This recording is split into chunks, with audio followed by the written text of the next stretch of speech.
दोस्तों, आज की कहानी है माँ भाभी के हाथों की बनाई हुई सब्जी आप क्यों नहीं खाती हो। दोस्तों, कहानी शुरू करने से पहले अगर आपने हमारे चैनल को सब्सक्राइब नहीं किया है तो सब्सक्राइब कर लीजिए ताकि आपके पास पहुंचे हर नया वीडियो। कुछ दिन से नीतू अपने मायके आई हुई है। उसने नोटिस किया है कि शायद भाभी संगीता और माँ उमा के बीच के संबंध कुछ ठीक नहीं है। ऐसा लगता है जैसे दोनों के रिश्तों में कहीं ना कहीं किसी बात को लेकर कड़वाहट है। वो समझ नहीं पा रही कि आखिर इस विषय में वो सबसे पहले किससे बात करे। शायद भाभी से पहले बात करना उचित होगा, क्योंकि नीतू और संगीता का रिश्ता ननद भाभी का कम बल्कि दोनों एक दूसरे को सहेली मानती थी। सुख दुख की बातें एक दूसरे के साथ शेयर करती थी, लेकिन भाभी ने कभी माँ और उनके बीच चल रहे मन मुटाव के बारे में बताया नहीं। हिम्मत करके नीतू ने अपनी भाभी से पूछ ही लिया। आजकल मैंने नोटिस किया है कि आपका चेहरा बुझा बुझा सा रहता है। पहले जैसी रौनक नहीं है, ना तो माँ के चेहरे पर और ना ही तुम्हारे चेहरे पर। आखिर बात क्या है भाभी?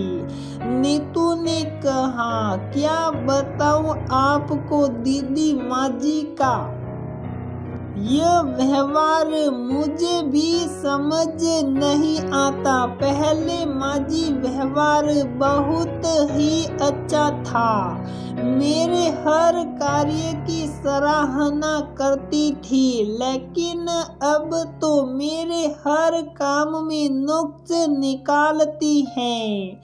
आपने देखा ना, आज आपको भी और आपके भाई को भी सब्जी स्वादिष्ट लगी, लेकिन माँ ने आपके ही सामने उस सब्जी में कितने सारे नुक्स निकाल दिए कि सब्जी में आलू कच्चे हैं, नमक तेज है, न जाने क्या क्या।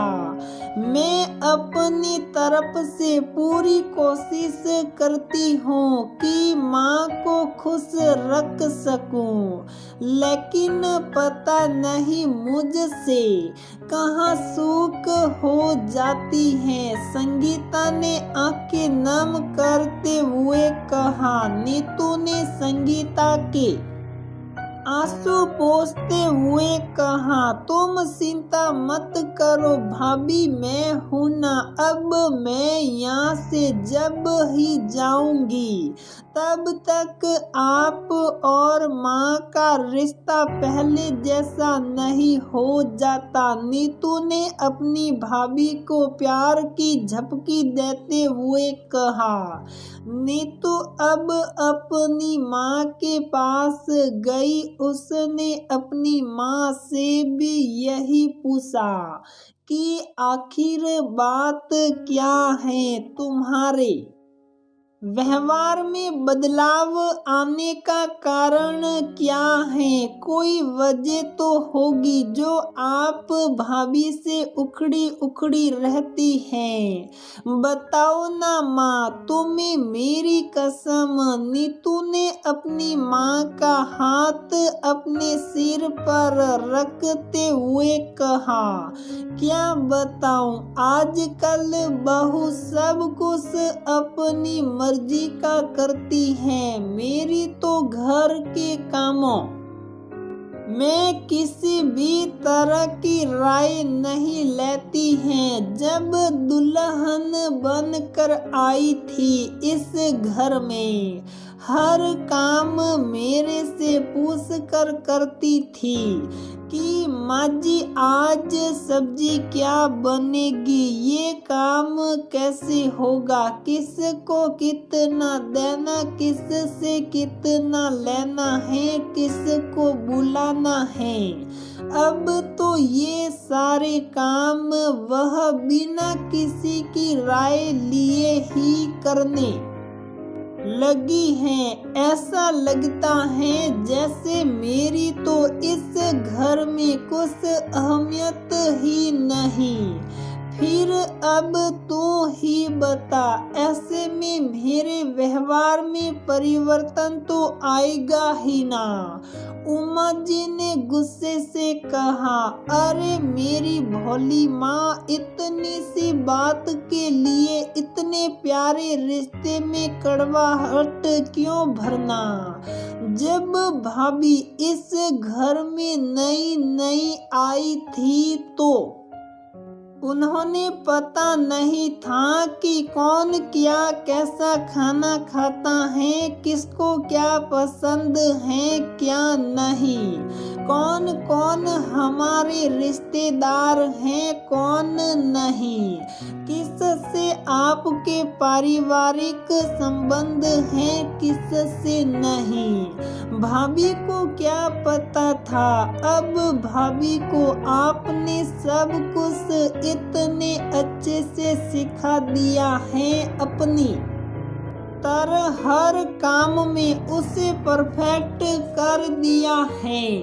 तो आपको तो खुश होना चाहिए कि तुम्हारी बहू घर की जिम्मेदारी अच्छी तरह निभा रही है। और आपके लिए तो अच्छा है कि आपको इन सब कामों की टेंशन से दूर रखती हैं, ताकि तुम अपना समय भगवान की पूजा पाठ हम उम्र की महिलाओं के साथ बिता सको। आप भी ना बेवजह ही अपने व्यवहार को रुका करके बैठी हो, बल्कि तुम्हें तो भगवान का शुक्रिया अदा करना चाहिए कि तुम्हें संगीता जैसी बहू मिली। संगीता न सहकर भी नीतू और उसकी माँ की बातें सुनना नहीं चाहती थी, लेकिन दोनों की आवाज रसोई तक आ रही थी, या शायद नीतू ही जानबूझकर इतना तेज बोल रही थी जिससे संगीता को भी सुनाई दे सके कि माँ जी व्यवहार में आए परिवर्तन का क्या कारण है। संगीता को कारण समझ आ गया था। वह झट से बाहर गई और उसने अपनी सास से माफी मांगी कि मुझे माफ कर दीजिए माँ, मैंने आपका दिल दुखाया। लेकिन उमा जी ने कहा, माफ मुझे तू कर दे, मैं बेवजह ही तेरे साथ कड़वा व्यवहार करती रही।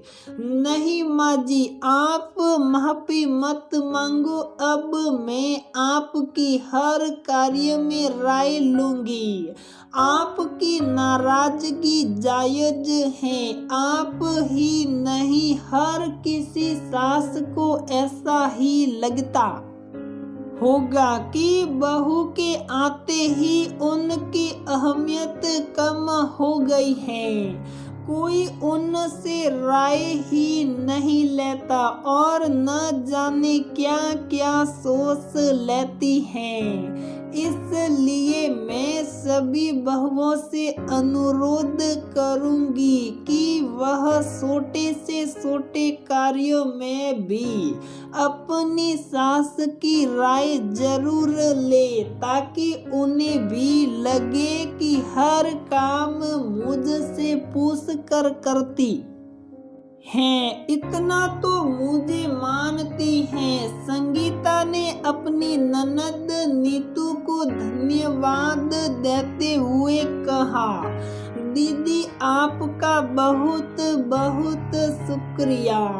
अगर आप समय पर आकर मेरे और माँ के रिश्ते में आई कड़वाहट को नोटिस नहीं करती तो ये रिश्ता कमजोर हो जाता है। आज से मेरा और माँ जी का रिश्ता गहरा हो गया है।